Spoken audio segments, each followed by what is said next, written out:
সবাই কেমন আছো? কালকে ফ্ল্যাটেরই একটা ভাইয়ের ছিল রিসেপশন পার্টি, তাই রাত্রি 8টা নাগাদ সাজুগুজু করে বেরিয়ে পড়েছি রিসেপশন পার্টি। ভেন্যুটা বাড়ির খুব কাছে, তাই হেঁটে হেঁটেই সবাই মিলে চললাম। গিয়েই দেখি জায়গাটা ভীষণ সুন্দর করে সাজিয়েছে। কিছুটা জায়গা গেস্টের বসার জন্য করা হয়েছে, আর কিছুটা জায়গা খাওয়ারের জন্য। প্রথমেই ফ্ল্যাটের সবাই মিলে নতুন বউয়ের সঙ্গে দেখা করতে গেলাম। একটা ছোট্ট ফ্লাওয়ার বুকে দিলাম as a token of love. আর আমরা ফ্ল্যাটের সব সদস্য মিলে ওদের একটা এসি গিফট করলাম। যেহেতু গরমকাল তো চলেই এসছে, তাই ভাবলাম এসিটা দিলে ওদের হয়তো ভালো লাগবে। তারপর সবাই মিলে একটু স্টার্টার খেতে চলে গেলাম। স্টার্টারে নিয়ে নিয়েছিলাম ফ্রেঞ্চ ফ্রাই, পনির আর চিকেন 65।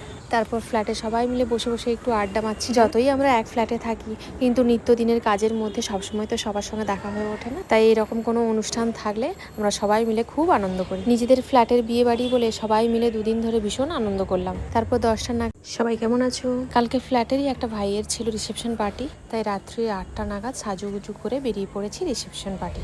ভেন্যুটা বাড়ির খুব কাছে, তাই হেঁটে হেঁটেই সবাই মিলে চললাম। গিয়েই দেখি জায়গাটা ভীষণ সুন্দর করে সাজিয়েছে।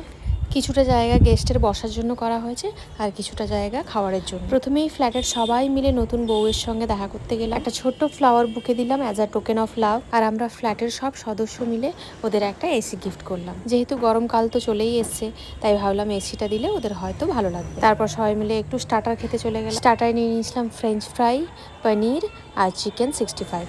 তারপর ফ্ল্যাটে সবাই মিলে বসে বসে একটু আড্ডা মারছি। যতই আমরা এক ফ্ল্যাটে থাকি, কিন্তু নিত্যদিনের কাজের মধ্যে সবসময় তো সবার সঙ্গে দেখা হয়ে ওঠে না। তাই এরকম কোনো অনুষ্ঠান থাকলে আমরা সবাই মিলে খুব আনন্দ করি। নিজেদের ফ্ল্যাটের বিয়ে বাড়ি বলে সবাই মিলে দুদিন ধরে ভীষণ আনন্দ করলাম। তারপর 10টা নাগাদ ডিনার করে নিলাম। এরপর লাস্টে খেলাম একটা মিষ্টি পান। বিয়ে বাড়ির মিষ্টি পান খেতে আমার ভীষণ ভালো লাগে। তারপর পান চিবোতে চিবোতে চললাম বাড়ির পথে।